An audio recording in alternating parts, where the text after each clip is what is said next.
liberalism and democratism in the late years of his life. I heard he prayed before every session he sat down to.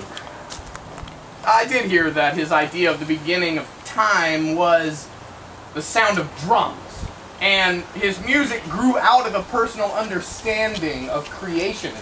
So yes, I'm sure he was religious. Yeah, it makes you wonder if the sound he was actually hearing was the sound of war.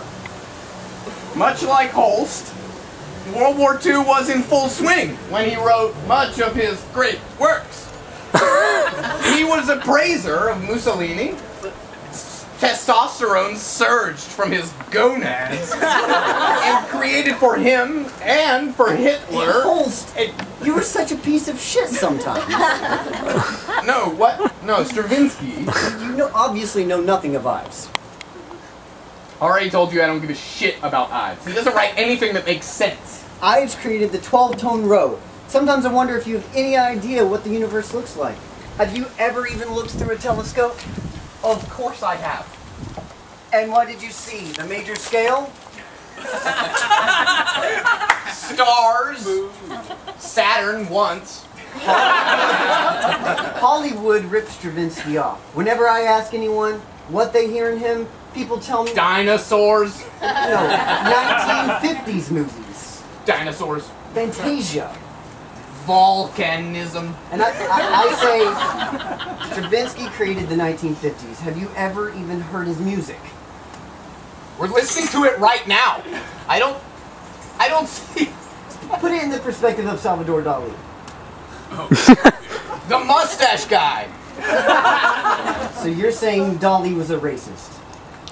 No. I'm saying he had a mustache. He had a mustache to prove that he was beyond the social constructs of the time. Well, maybe. Maybe he was a communist. Lots of communists didn't have mustaches, like Ezra Pound and some say James Joyce. McCarthy, too. Well, some people spend their whole lives studying Stravinsky, and yet they know nothing about him. My favorite quote by Stravinsky is this: I never get seasick. I only get sea drunk. I've never been on a boat. I've never been out of the country. I've never been out of the country, but I feel like I've heard the world. Like I know it. Through these composers, I've seen the towers, the spires, you know, it's like, I guess you can hear a cat scream in America, you can hear a cat scream in Italy. It's not going to make a world of difference, is it? It's the same cat. Unless it's a wildcat. Those sound like a woman screaming. I've heard that. Little House in the Big Woods.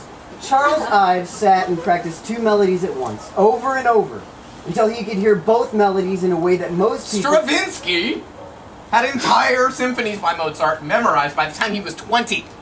He played every instrument with such finesse. Even the lute?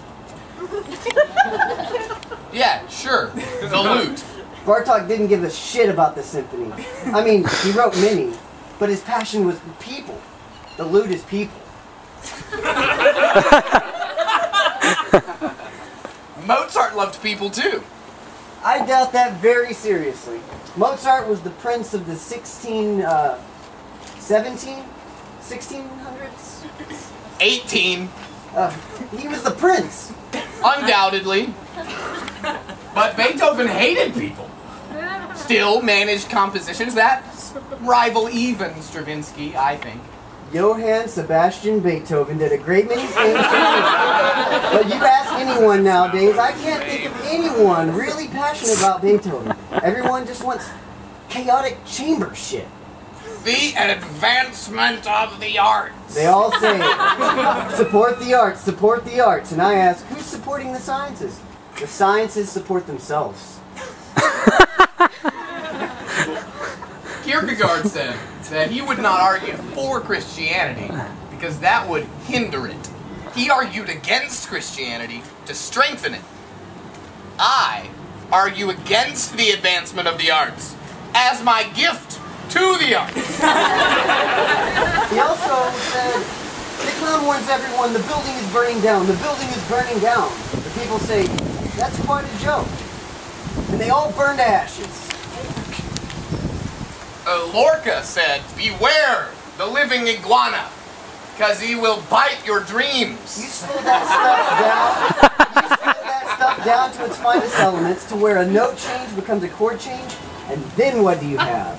Meteors! The end of the world! Visual arts has produced the most striking fascination with comets and the end of the world. Any element of Stravinsky's work is a mirror of that. He was the quintessential apocalyptic composer. The answer is clear. Keith Haring, Jackson Pollock, Dinosaurs! Hilda Doolittle. They're all engaged in an incestuous relationship with culture. Meteors striking the atmosphere. Pummeling good taste into extinction. When I listen to Debussy, Tchaikovsky, Rachmaninoff... Back to meteors. Jackson Pollock struck the atmosphere and introduced a new form of masterwork. Da Vinci went extinct. Randomness, splattering, no more realism, never again, never. Remember that Da Vinci's greatest work was a simple smile. A piece of nonchalant reference to culture that would last forever. The Vitruvian Man. The difference between morality and music is a gray line, but Stravinsky created a foundation for the 20th century. Ives created... I thought he was born during the 20th century. Irregardless. I used to know. Why don't you check the record sleeve? I'm going to turn this one over. I've heard it a million times. Yeah. Shut up. Give me that. Whoa, whoa, whoa. It says that by age 15, Stravinsky had mastered... No. Check the label. This... What? This isn't Stravinsky. This is Ives. There must be a mix-up.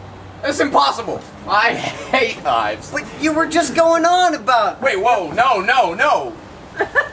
You mean I bought a Charles Ives album? I can't stand his music! God, such a piece of shit sometimes. This changes everything. Charles Ives... I'm not shit. Charles Ives is shit.